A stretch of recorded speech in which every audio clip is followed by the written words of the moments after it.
Hello. My professor always tells me, Michael, use parsimony, which means keep it simple. But it's hard to keep it simple because I'd like to discuss with you, I'd like to present to you case study, 12-step hierarchy for decreasing picky eating. It's called decreasing food refusal and increasing food repertoire using differential reinforcement and gradual exposure. So I will make maybe few videos, I don't know exactly how many, maybe 8, maybe 7, we'll see. So I will break it into small videos because it's a lot to chew. So I would like to start from the abstract. So the topic of my case study is decreasing food refusal and increasing food repertoire using differential reinforcement and gradual exposure. First of all, why I pick this topic? Why I pick this topic for case study? Because I honestly believe that proper nutrition and food habits are crucial for child's development, especially at the very early age. The sooner we start the intervention, the better. That's why it's called early intervention. Therefore, it should be addressed as early as possible.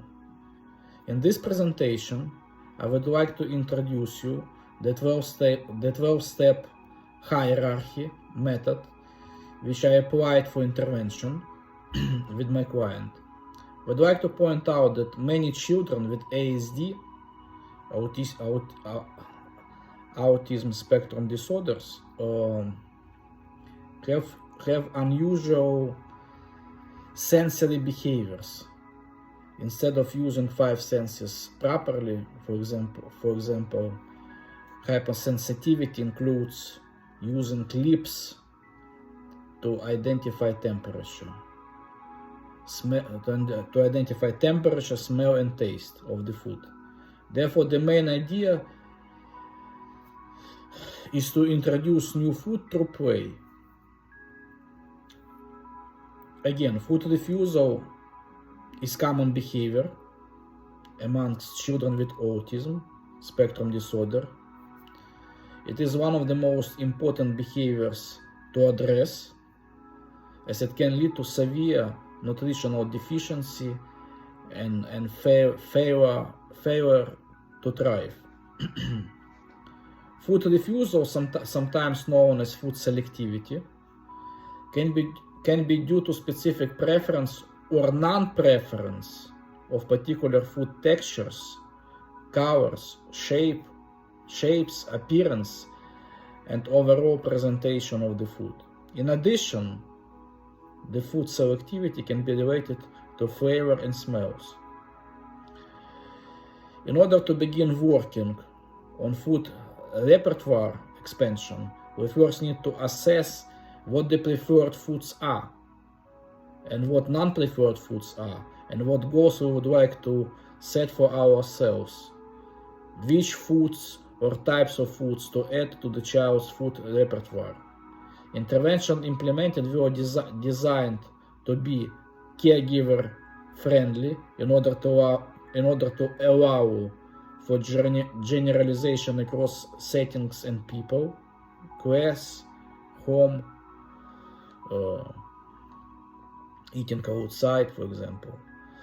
In this study, we completed a preference assessment using information provided by parents and teachers, and use the preferred foods to increase food repertoire using the 12-step hierarchy method developed by Tanner and Andreone in 2015.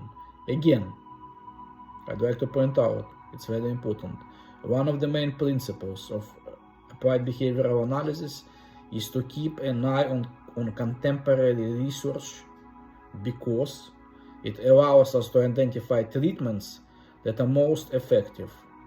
Therefore, the field of ABA is based on the findings of research. I would like even to add, it's based on the findings of the effective research.